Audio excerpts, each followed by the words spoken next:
ବାଗୁଆ ନୟାଗଡ଼ ମାଟିର ପୁଅ କୁମାର ହେମେନ୍ଦ୍ର ସିଂହ। ପ୍ରଥମ ବ୍ୟକ୍ତିତ୍ୱ ଯେ କେହି କହିବ ରାଜ ପରିବାର ସେତ। କୁମାର ସାହେବ ଯେ କେହି କହନ୍ତି କେତେ ତାକତ ପଡ଼ିଆ। ନୟାଗଡ଼ ମୋର କହନ୍ତି ହେମେନ୍ଦ୍ର ଶୁଣିଲେ ଲାଗେ ବଢ଼ିଆ। ବହୁ ଉଚ୍ଚ ଥିଲେ କୁମାର ସାହେବ ରାଜକୀୟ ଠାଣିଥିଲା। କର୍ଣ୍ଣରେ କୁଣ୍ଡଳ ଦୋହଲିବା ସଦା ମାଡ଼ି ଆସନ୍ତି ମଣିମା। ନୟାଗଡ଼ ବିଧାୟକ ପ୍ରାର୍ଥୀ ପାଇଁ ସାହେବ ତ ହେଲେ ଠିଆ। ସାରା ନୟାଗଡ଼ ଦୁଲୁ ଦୁଲୁ ହେଲା ବିରୋଧୀ ହେଲେ ଛାନିଆ। ନିର୍ବାଚନ ଇସ୍ତାହାରରେ ହେମେନ୍ଦ୍ର ପ୍ରତିଶ୍ରୁତି ଦେଉଥିଲେ ଜିତିଲେ କରିବି ହାରିଲେ କରିବି କଥା ଦେଉଅଛି ଗଲେ।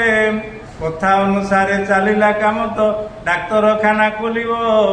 ଯେତେ ବଡ଼ ସାଂଘାତିକ ରୋଗ ହେଲେ ନୟାଗଡ଼େ ଭଲ ହେବ। କୁମାର ସାହେବ ପ୍ରତିଶ୍ରୁତି ଯାହା ଜନତାକୁ ସୁହାଇଲା।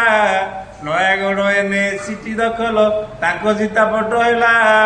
ବିଧିର ବିଧାନ କେ କରିବ ଆନ ନାହାନ୍ତି ହେମେନ୍ଦ୍ର ସିଂହ।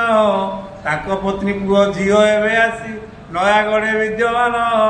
କୁମାର ସାହେବ ଅଧୁରା ସ୍ୱପ୍ନକୁ ପୂରଣ କରିବା ପାଇଁ ରାଣୀମା ଏବେ ଉଭା ହୋଇଛନ୍ତି ପଦ୍ମ ଫୁଲେ ମନ ଦେଇ। ଭବିଷ୍ୟତ ପନ୍ଥା ଜଣା ପଡ଼ିଲାଣି ଭାଇ ଭଉଣୀଙ୍କ ଖେଳ। ହେମେନ୍ଦ୍ର ସିଂହଙ୍କ ପୁଅ ଝିଅ ହେବେ ନୟାଗଡ଼ ବିଧାୟକ।